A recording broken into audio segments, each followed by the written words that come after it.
সুশাসক হিসেবে যেটা আশা করেছিল পরিবার, সমাজ এবং সবাই, সেটা আমাদের সরকার করতে পারেনি, পশ্চিমবঙ্গ সরকার করতে পারেনি। নইলে পুলিশ জেলে যায় কেন? আমার যদি বিপদ হয়, আপনার যদি বিপদ হয়, আমি তো প্রথম থানায় যাব। আজকে থানাদার যদি জেলে থাকে, ধর্ষক তো জেলে গেছে, তার তো আমরা ফাঁসি চাই, যত তাড়াতাড়ি হয় তত ভালো। কিন্তু থানাদার জেলে গেছে, এই তো পৃথিবীর কোথাও হয় না। পুলিশ মিনস হচ্ছে লোকাল প্রোটেক্টর।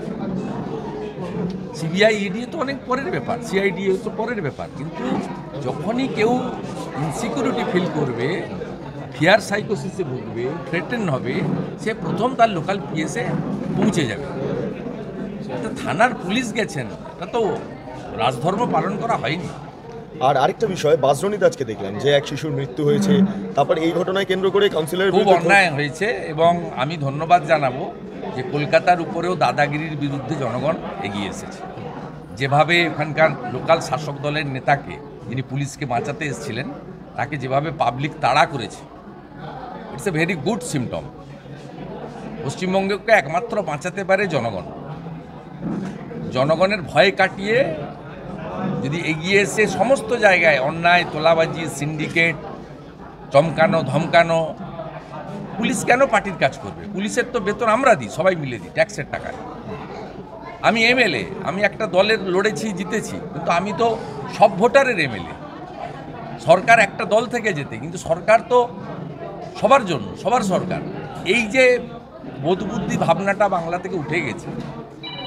কারোর বাড়িতে কোনো অনুষ্ঠান হলে, ভালো অনুষ্ঠান, সুখের হোক দুঃখের হোক, সেখানে কেউ যেতে পারবে না একে অপরকে, রাজনৈতিক বিভাজন।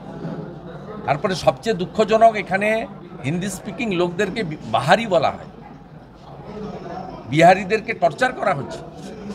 শিলিগুড়িতে বিহারি ছেলেগুলোর সঙ্গে যে আচরণ করা হয়েছে, ইটস নট অ্যাকসেপ্টেবল। আমরা ভারতীয়, আলাদা সীমান্ত নয়। ঝাড়খণ্ডের গাড়িকে বর্ডারে কেন আটকে দিবে? এটা পাকিস্তান বর্ডার নাকি, না বাংলাদেশ বর্ডার? কান ধরে উঠবোস করাবে, বলবে গুটকা খোর তোমরা।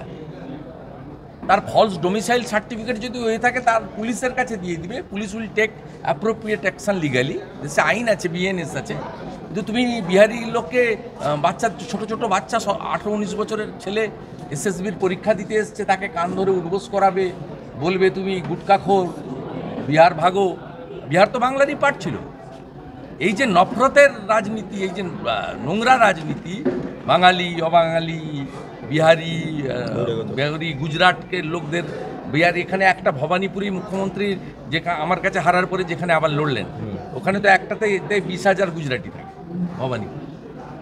এই যে দেশের প্রধানমন্ত্রীকে বাইরের লোক, স্বরাষ্ট্রমন্ত্রীকে বাইরের লোক, কথায় কথায় ঝাড়খণ্ড বর্ডারে গাড়ি আটকে দেওয়া, আলু যেতে দেবো না উড়িষ্যাতে, আলু যেতে দেবো না আসামে। এই যে কাণ্ড কারখানাগুলো বাংলায় চলছে, এইগুলো লাল বাহাদুর শাস্ত্রীজিরা, মহাত্মা গান্ধীজিরা, নেতাজি সুভাষচন্দ্র বসুরা আমাদের শেখায়নি। ভারতবর্ষের যে নানা ভাষা, নানা মত, নানা পরিধান, বিবিধের মাঝে দেখো মিলন মহান। এই যে ইউনিটি, আমাদের ডাইভার্সিটির মধ্যে যে ইউনিটি, এইটা নষ্ট করার চেষ্টা করছে, মানে patronise by the state government, ruling party.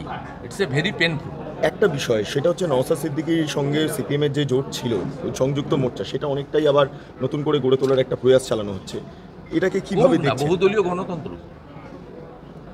বহুদলীয় গণতন্ত্র, সেখানে সবাই লড়া ভালো।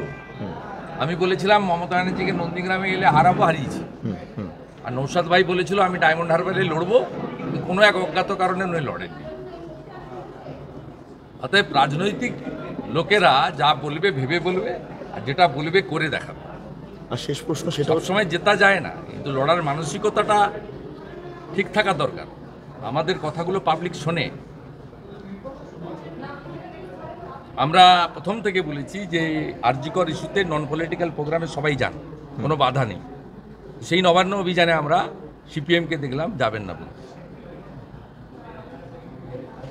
অতএব ভারতীয় জনতা পার্টির যারা আমরা আছি, আমাদের স্ট্যান্ড একদম ক্লিয়ার। আমাদের মুখ আর মন খুব পরিষ্কার। RG Kar issue not at all a political issue, এটা মানুষ এবং সমাজের ইস্যু। তবে এখানে যে কোনো আন্দোলন উইদাউট দ্য ফ্ল্যাগ হলে সকলেরই অংশগ্রহণ করে প্রোটেস্ট করা উচিত।